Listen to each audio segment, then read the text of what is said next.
Halo teman-teman, pada pembelajaran kali ini kita akan mempelajari mengenai bab peluang.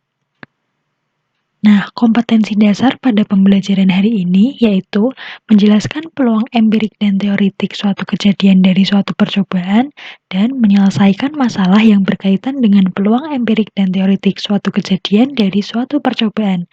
Sedangkan target belajar kita pada hari ini yaitu satu, dapat menentukan peluang suatu kejadian, yang kedua mengetahui keterkaitan peluang empirik dan peluang teoritik, dan yang terakhir menentukan frekuensi harapan suatu kejadian.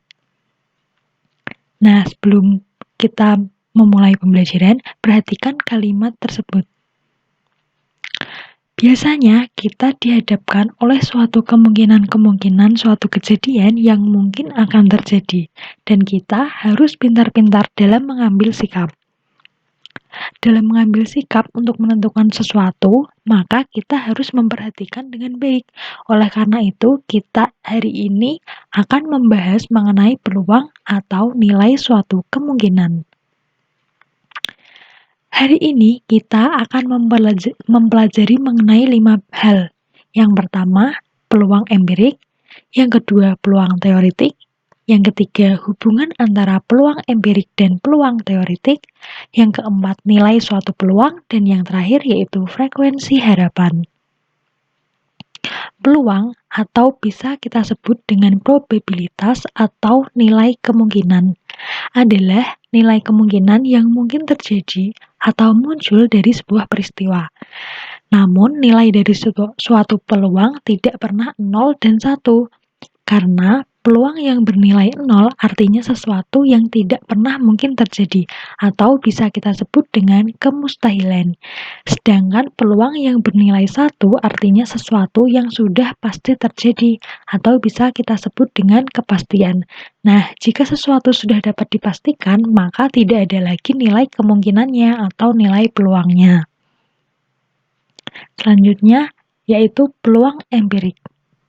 Peluang empirik atau nama lainnya yaitu frekuensi relatif adalah perbandingan antara frekuensi kejadian yang muncul dengan frekuensi seluruh percobaan. Peluang ini dihitung berdasarkan hasil percobaan yang sudah dilakukan. Berikut contoh soalnya. Mata uang logam dilempar sebanyak 5 kali. Urutan kejadian yang muncul yaitu gambar, angka, kemudian angka. Maka frekuensi relatif munculnya angka dan gambar dapat dinyatakan sebagai berikut ini. Untuk kejadian yang muncul yaitu gambar, angka, dan angka.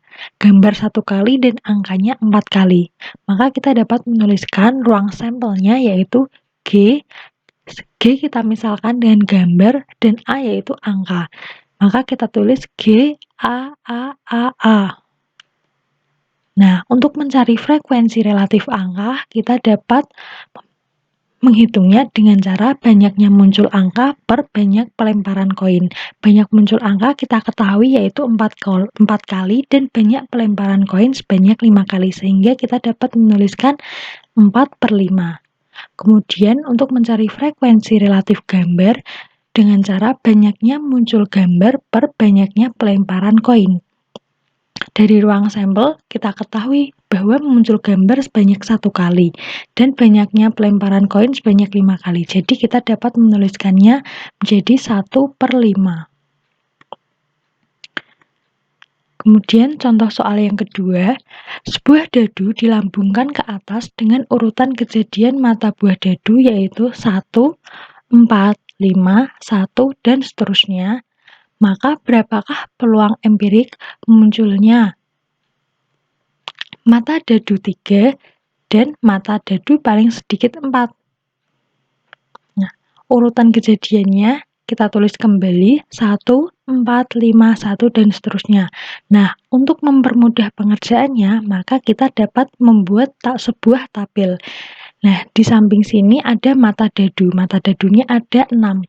1, 2, 3, 4, 5, 6. Nah, FNA ini adalah frekuensi banyaknya muncul suatu kejadian. Nah, untuk frekuensi banyaknya muncul angka 1, kita hitung ada 1, 2, 3, 4, maka kita tulis 4. Kemudian yang kedua, frekuensi munculnya angka 2.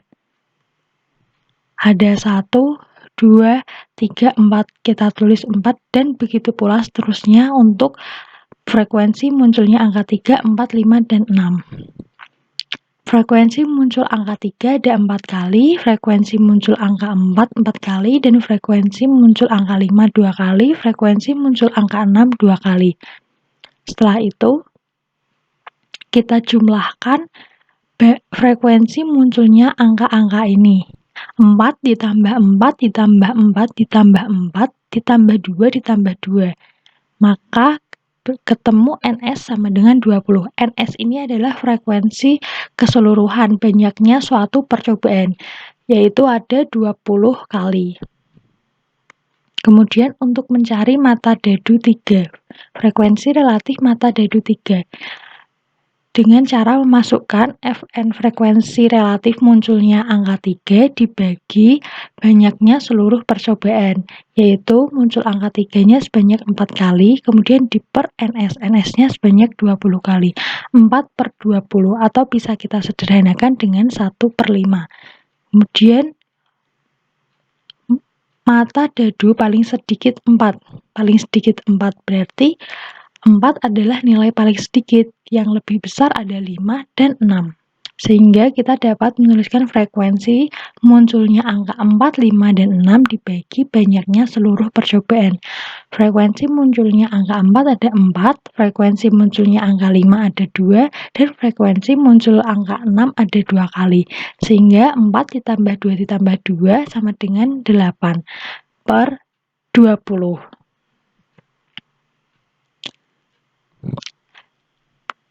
Dari contoh-contoh soal yang tadi, maka dapat kita simpulkan bahwa rumus frekuensi relatif kejadian adalah frekuensi kejadian muncul per frekuensi seluruh percobaan. Selanjutnya yaitu peluang teoretik. Peluang teoretik atau bisa kita lambangkan dengan P, atau yang biasa kita lambangkan dengan huruf P besar. Peluang teoretik dikenal juga dengan istilah peluang klasik. Dalam beberapa pembahasan juga disebut dengan istilah peluang saja. Peluang teoretik adalah hasil bagi banyak titik sampel suatu kejadian dengan semua titik sampel pada ruang sampel. Masih ingat titik sampel dan ruang sampel? Nah, ruang sampel adalah himpunan semua kejadian yang mungkin dari suatu percobaan. Biasa kita lambangkan dengan S besar. Kemudian banyaknya anggota dari ruang sampel S kita lambangkan dengan NS. Selanjutnya titik sampel adalah tiap-tiap anggota dari ruang sampel. Contoh soal peluang teoretik. Sebuah dadu dilempar 1 kali, maka ruang sampelnya yaitu mata buah dadu ada 1, 2, 3, 4, 5, dan 6. Nah, banyaknya ruang sampel ada 6. Kemudian A adalah kejadian munculnya dadu ganjil, maka kita pilih dari ruang sampel ini mana angka yang ganjil, yaitu ada 1, 3, dan 5. Maka titik sampelnya ada 1, 3, dan 5. Banyak titik sampelnya ada 3. Kemudian untuk mencari peluang muncul dadu ganjil, PA sama dengan NA per NS. NA sudah kita ketahui yaitu 3 dan NS sama dengan 6. Maka kita dapat menuliskan menjadi 3/6 atau kita sederhanakan menjadi 1/2. Nah, dari soal tersebut kita dapat menarik kesimpulan rumus peluang kejadian atau PA sama dengan NA per NS, dengan NA adalah banyak titik sampel kejadian A dan NS merupakan semua titik sampel pada ruang sampel S. Selanjutnya, hubungan peluang empirik dan teoretik. Hubungan peluang empirik dan peluang teoretik, sebelumnya kita harus menjawab soal ini terlebih dahulu. Sebuah mata uang logam dilemparkan sebanyak 10 kali, 30 kali, dan 50 kali dengan catatan muncul angka dan gambar sebagai berikut. ketika banyak pelemparan 10 kali, muncul uang logam angka yaitu 6 dan uang logam muncul gambar yaitu 5. Pada pelemparan 30 kali muncul angka 12 kali dan gambar 18 kali. Kemudian pada 50 kali lemparan muncul angka 19 kali dan muncul gambar 31 kali. Kemudian kita disuruh untuk menentukan peluang empirik dan peluang teoritiknya. Setelah ketemu nilai peluang empirik dan peluang teoritiknya, nanti kita bisa membandingkan hasilnya untuk mengetahui hubungan antara peluang empirik dan peluang teoritik. Nah, untuk mencari peluang empirik angka pada 10 kali pelemparan, kita perhatikan berapa munculnya angka. Seperti yang sudah dijelaskan sebelumnya, untuk mencari peluang empirik angka, maka kita harus membagi banyaknya muncul angka dibagi dengan banyaknya seluruh percobaan. Maka kita bisa menuliskan peluang empirik angka pada banyak pelemparan 10 kali yaitu 7/10 atau 0,7. Kemudian peluang empirik gambar kita lihat banyaknya muncul gambar 3 dan banyak lemparannya ada 10 kali, maka 3/10. Kemudian selanjutnya peluang empirik angka pada 30 kali lemparan dengan muncul angka sebanyak 12 kali, berarti 12/30 sama dengan 0,4. Kemudian untuk mencari peluang empirik gambarnya pada 30 kali percobaan dengan muncul gambar sebanyak 18 kali, maka ditulis dengan 18/30 sama dengan 0,6. Kemudian mencari peluang empirik angka pada 50 kali percobaan dengan banyaknya muncul angka 22 kali, maka 22/50 sama dengan 0,44. Selanjutnya, peluang empirik gambar pada 50 kali percobaan dengan muncul gambar sebanyak 28, berarti 28/50 atau 0,56. Nah, untuk mencari peluang teoritik. Nah, yang pertama kita mencari peluang teoritik munculnya angka. Sini PA sama dengan NA/NS. NA/NS 1/2 sama 0,5. Dengan PA merupakan peluang munculnya angka, NA banyak muncul angka, dan NS banyak kejadian yang mungkin. Jadi banyak kejadian yang mungkin yaitu angka dan gambar. Jumlahnya ada 2. Kemudian selanjutnya PB sama dengan NB/NS sama dengan 1/2 sama dengan 0,5. Dengan PB merupakan peluang muncul gambar, NB banyak muncul gambar, dan NS banyak kejadian yang mungkin terjadi. Sama seperti tadi, banyak kejadian yang mungkin terjadi yaitu antara angka dan gambar, yaitu NS-nya ada 2. Nah, dari contoh soal tersebut dapat kita lihat bahwa semakin banyak kita melakukan suatu percobaan, maka nilai peluang empirik akan semakin mendekati nilai peluang teoritik. Nah, kita lihat dalam tabel peluang empirik, dalam 10 kali percobaan, nilai peluang empirik angka yaitu 0,7 dan nilai peluang empirik gambar yaitu 0,3. Kemudian dalam 30 kali percobaan, nilai peluang empirik angka 0,4 dan nilai peluang empirik gambar sebesar 0,6. Selanjutnya, sedangkan untuk 50 kali percobaan, nilai peluang empiriknya angka 0,44 dan nilai peluang empirik gambar yaitu 0,56.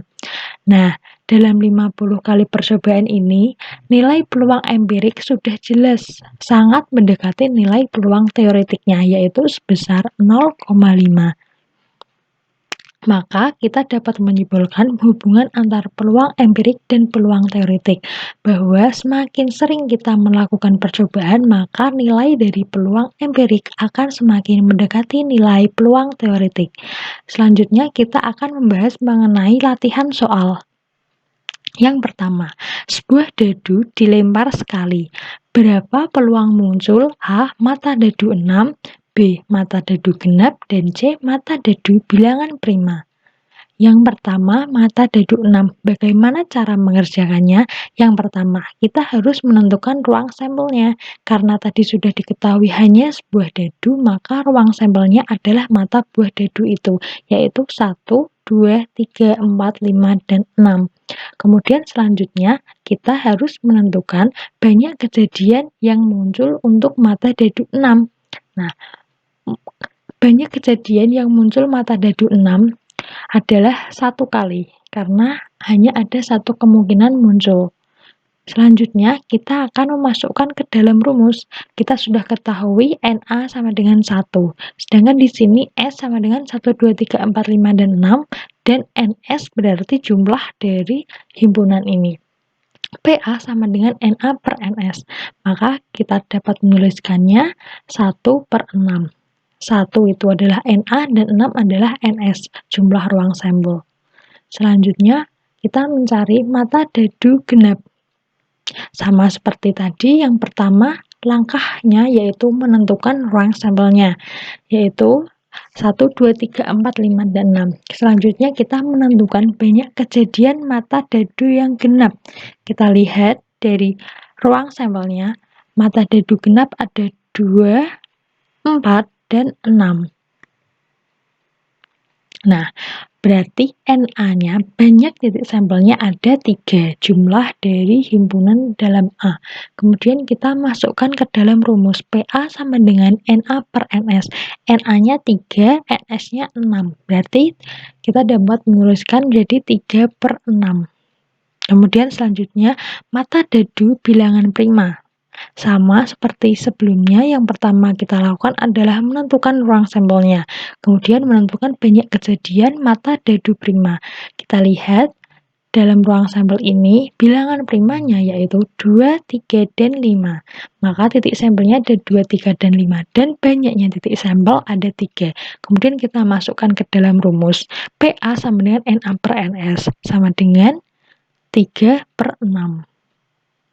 Kemudian latihan soal yang kedua. 2 buah lempeng bernomor 1 sampai 4 diputar bersama-sama. Tentukan peluang A. Jarum menunjukkan nilai 2 pada kedua lempeng. B. Kedua jarum menunjuk angka yang sama. C. Jarum lempeng pertama menunjuk angka yang lebih kecil dari lempeng yang kedua. Yang pertama, kita harus menentukan ruang sampelnya. Caranya adalah dengan membuat tabel. Lempeng kita tulis karena tadi lempengnya bernomor 1 sampai 4, maka kita dapat menuliskan 1, 2, 3, 4 dan 1, 2, 3, 4. Nah, selanjutnya kita tuliskan 1, 2, dan seterusnya, 3 dan 4. Kemudian karena tadi sudah menyamping, kita tulis ke bawah. Seperti itu. Sehingga kita dapat ruang sampelnya adalah 1,1, 1,2, 1,3, 1,4, 2,1, dan seterusnya sampai 4,4. Kemudian untuk mencari jarum yang menunjukkan nilai 2 pada kedua lempeng, kita lihat dari tabel ini mana yang menunjukkan nilai 2 pada kedua lempengnya. Nah, hanya ada 1 yang menunjukkan nilai 2 pada kedua lempengnya. Berarti kita ketahui NA-nya sama dengan 1, sedangkan NS-nya adalah jumlah dari seluruh ruang sampel ini. Kita lihat mendatar 4 ke bawah 4, berarti 4 kali 4 sama dengan 16. Berarti ruang sampelnya ada 16. Berarti kita dapat menuliskan NA per NS sama dengan 1 per 16. Kemudian yang kedua jarum menunjuk angka yang sama. Kita lihat mana jarum yang menunjuk angka yang sama, yaitu 1,1, 2,2, 3,3, dan 4,4. Kita hitung ada berapa? 1, 2, 3, 4. Ada 4 titik sampel.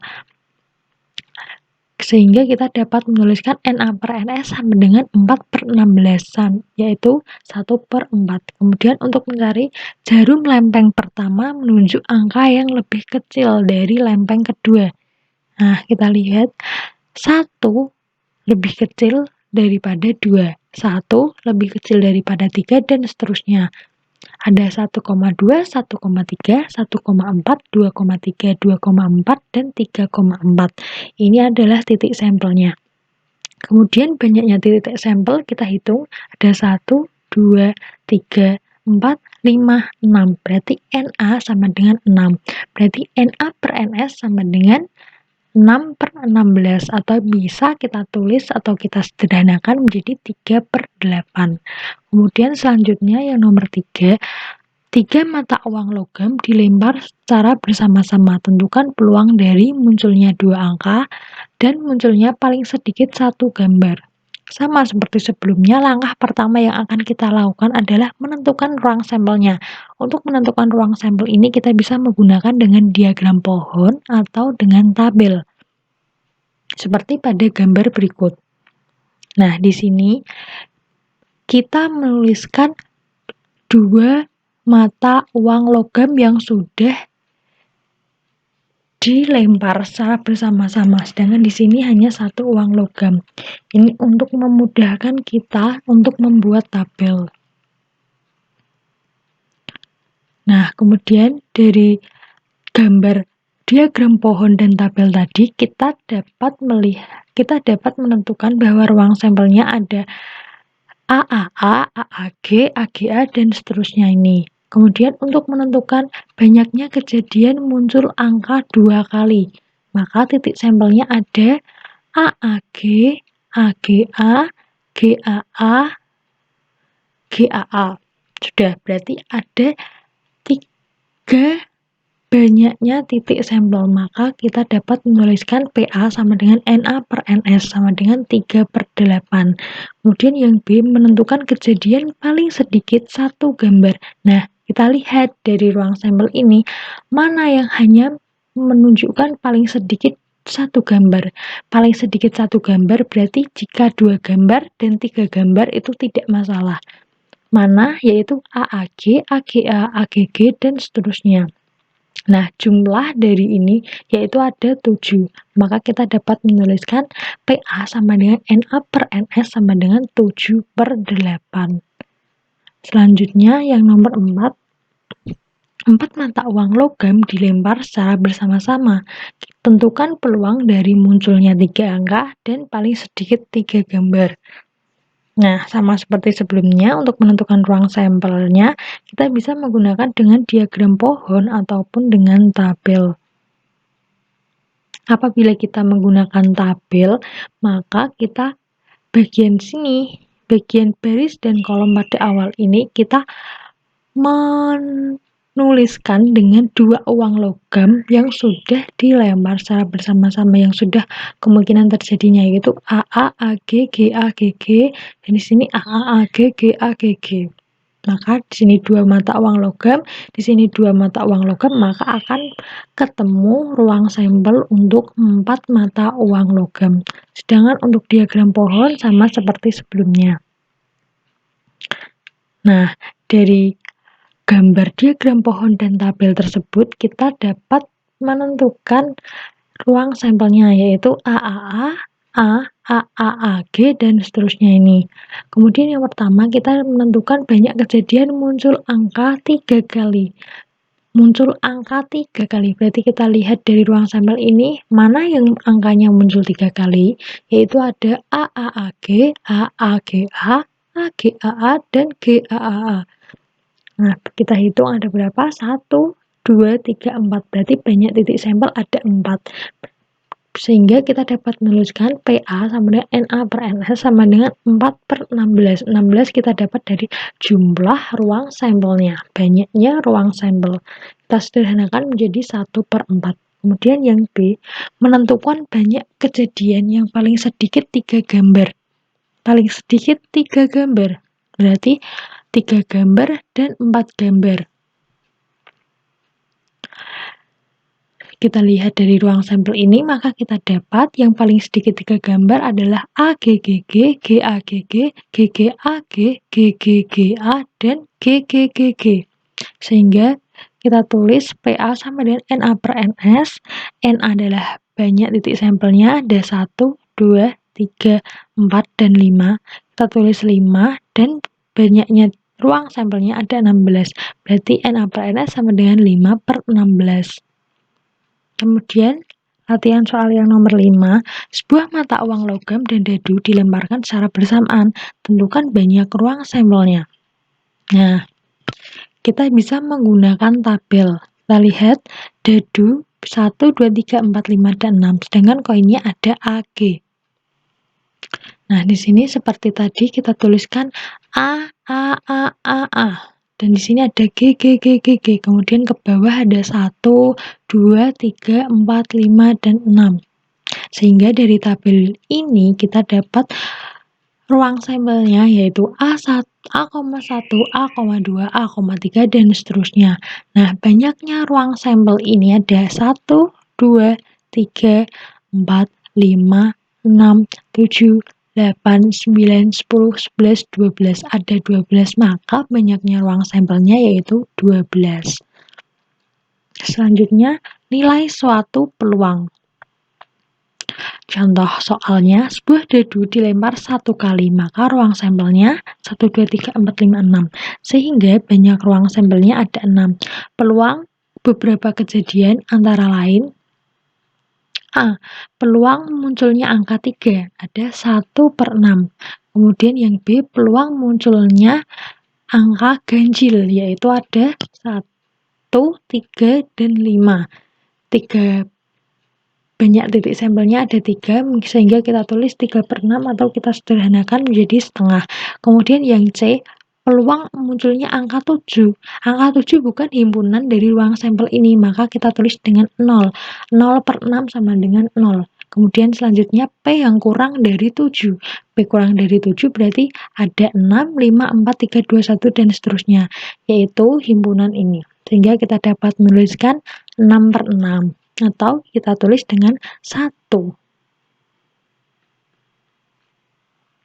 Nah, dari contoh soal sebelumnya dapat kita simpulkan bahwa peluang suatu kejadian berkisar antara 0 sampai 1, tapi tidak sampai 0 dan tidak sampai 1.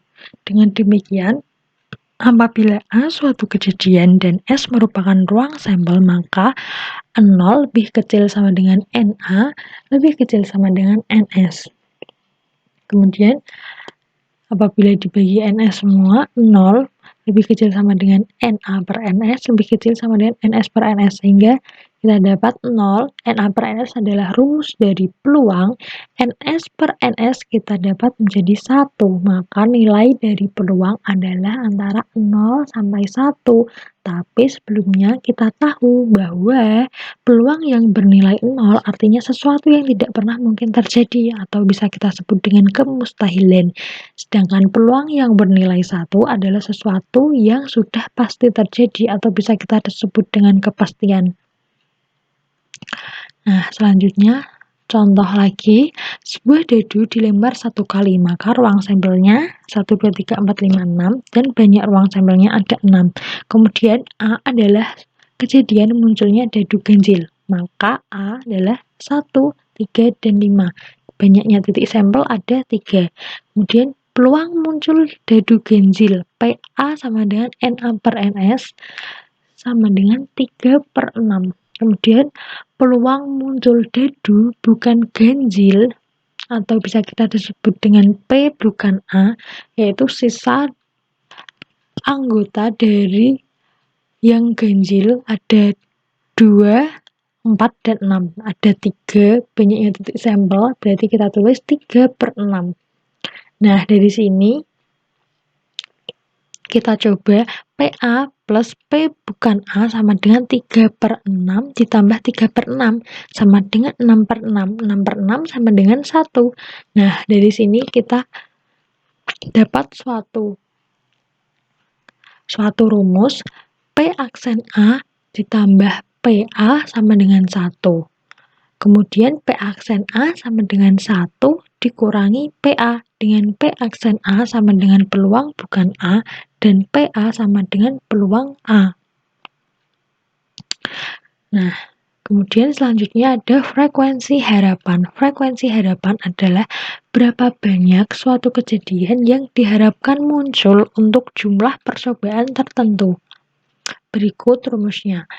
FH sama dengan PA dikali N, dengan FH yaitu frekuensi harapan, PA adalah peluang kejadian A, dan N sendiri adalah jumlah percobaan. Contoh soalnya, sebuah dadu dilempar 100 kali. Berapa kalikah diharapkan muncul mata dadu ganjil? Kita dapat ruang sampelnya yaitu 1, 2, 3, 4, 5, dan 6, sehingga banyaknya ruang sampel ada 6. Selanjutnya A adalah kejadian munculnya dadu ganjil, yaitu ada 1, 3, dan 5, sehingga NA sama dengan 3. Kemudian peluang munculnya dadu ganjil PA sama dengan NA per NS sama dengan NA kita masukkan 3 dan NS 6. Jadi NA per NS sama dengan 3 per 6. Untuk mencari frekuensi harapan kita masukkan ke rumus FH sama dengan PA kali N. Kita ketahui PA-nya adalah 3 per 6 dan N-nya adalah 100 kali percobaan.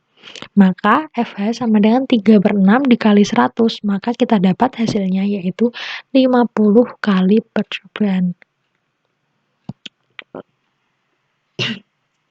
Nah, pada pembelajaran kali ini kita dapat menyimpulkan bahwa rumus peluang PA sama dengan NA per NS. Dengan NA adalah banyak titik sampel kejadian A, dan NS semua titik sampel pada ruang sampel S. Kemudian P aksen A plus PA sama dengan 1. P aksen A sama dengan 1 dikurangi PA. Dengan P aksen A merupakan peluang bukan A, dan PA merupakan peluang kejadian A. Selanjutnya, rumus frekuensi harapan yaitu FH sama dengan PA dikali N. Dengan FH frekuensi harapan, PA peluang kejadian N, dan N adalah jumlah percobaan. Selanjutnya yang kita garis bawahi, peluang yang bernilai 0 artinya sesuatu yang tidak pernah mungkin terjadi atau kita sebut dengan kemustahilan. Sedangkan peluang yang bernilai 1 artinya sesuatu yang sudah pasti terjadi atau bisa kita sebut dengan suatu kepastian. Nah, setelah mempelajari materi ini, silahkan kerjakan kuis yang ada. Kuis berisi 2 Kuis ada 2 dan masing-masing berisi 10 soal. Untuk pembelajaran selanjutnya, kita akan melakukan ulangan harian mengenai peluang. Silahkan disiapkan untuk belajar. Semangat belajar teman-teman!